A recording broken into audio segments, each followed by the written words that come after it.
Now humanitarian engineering is emerging as a discipline in its own right and something that the whole engineering sector can contribute towards. It's the ability to assist those people who are less fortunate or are disadvantaged than you are, but it's in a way that maintains their dignity. And I quite like the last part of that because it suggests to me that it becomes a partnership and that you actually produce something for others that they are involved with and that they don't feel that they're just at the end of a receiving process. Engineers Without Borders puts people at the very centre of our work, whether that's looking at an engineering solution in some way. It's always about what are the self-determined needs of the individuals or the community involved. And so there's the two parts to that. There's the essential assistance on an individual basis, but there's a much broader approach to it where the practical solutions need to come in for the good of the greater community.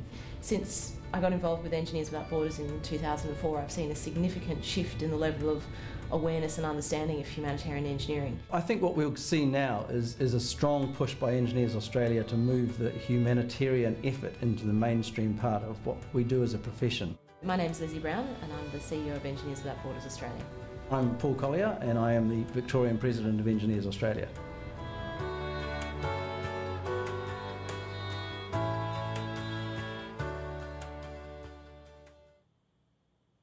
So here in Victoria, and specifically in the Melbourne region, our Victoria region chapter and our university-based chapters all get involved in forming and then managing and maintaining relationships with our community partner organisations. And down on the Mornington Peninsula, we've been working with Menzies at Sages Cottage Farm. My name's Daniel. I work for Menzies Inc. I'm the Manager of Environment Facilities and I manage Sages Cottage Farm in Baxter, which is heritage listed property, trying to engage them to become more sustainable through be it energy audits or better water management.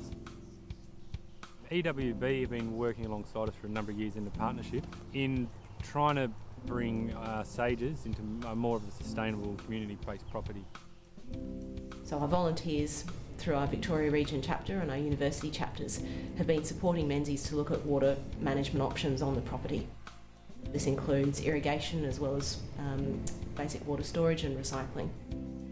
My name's Carla Rossimal. I'm a third year civil engineering student at Monash University and I'm a volunteer with EWB and I specifically manage the Sages Cottage project.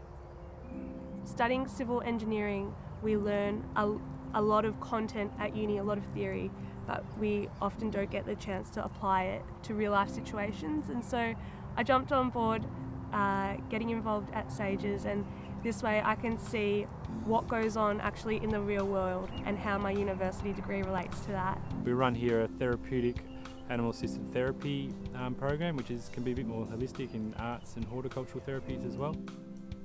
We run from 16 to 18-year-olds school-based traineeships in hospitality, conservation, land management and horticulture. The youth, we do engage in the programs. A lot of them are in the therapeutic program, more so from abused, neglected background. So we try to teach them empathy, respect and just life skills and trying to re-engage them in that sort of aspect through engaging a lot of corporate partners, a lot of grant writing. That's one of the main things that we need to do to be able to finance these projects, which will all link back into the youth that we work here because it will all become really just a big community property educational tool, and so that's how I feel they can all sort of link together and blend as one. It's really showing the rest of the community what can be done just with a little bit of initiative. It's wonderful to have relationships on a very local level because it means that they're accessible to member involvement. Longer term then, that gives us the ability to actually set up partnerships, and as I said at the beginning, the success of any of these outcomes is by working in a partnership in some form and identifying where assistance could be provided, identifying where challenges exist. My name's Claire Dixon. I work for GHD and my role is leading GHD's corporate partnership with Engineers Without Borders.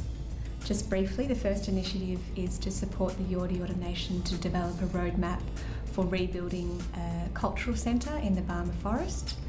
The second initiative is to develop with the Yorta Yorta a vision statement for 3 of their key assets, one of which is that cultural centre, another is a training centre, and the third is a farm. I'm Neville Atkinson. chairperson of Yorta Yorta Nation Aboriginal Corporation, which represents the traditional owners, the Yorta Yorta people of this region. Developing an understanding of Yorta Yorta's perspectives on land and water, on country, from a cultural perspective, but also how that perspective is a knowledge that can fit in today's natural resource management. We feel that we'll be building relationships and allowing for a two-way sharing of knowledge and culture. Yorta Yorta was very much wanting to do it in a non-tokenistic manner.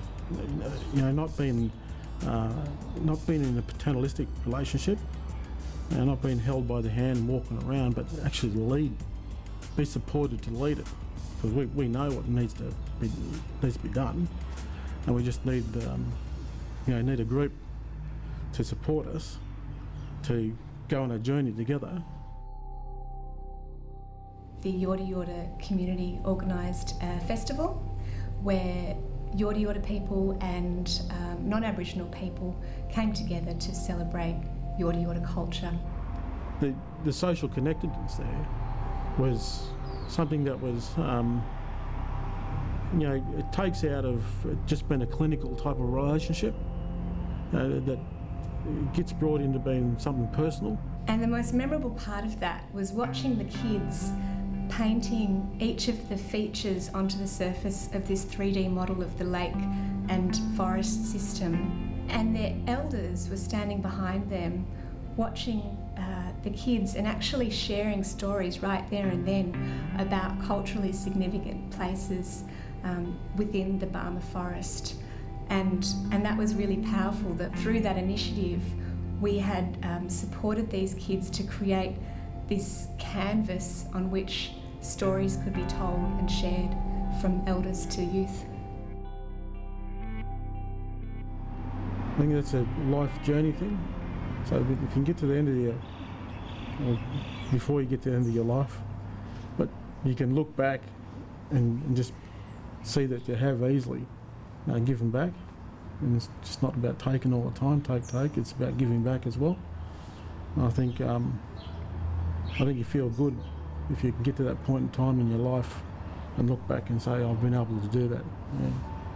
I think that's a greater value that anyone can do, I think, for anyone else. Yeah. This partnership reflects our values as a company of teamwork, respect and integrity, and I think that also reflects the values of our people. Our people feel proud to work for a company that does, I suppose, live by those values. Humanitarian engineering principles and a community-centred or people-centred way of working is actually embedded in core practice. I think involvement in that thing is a responsibility that you have, and therefore the question is how, not why. I don't feel that pro bono engineering is an add-on to business activities for the purposes of corporate social responsibility.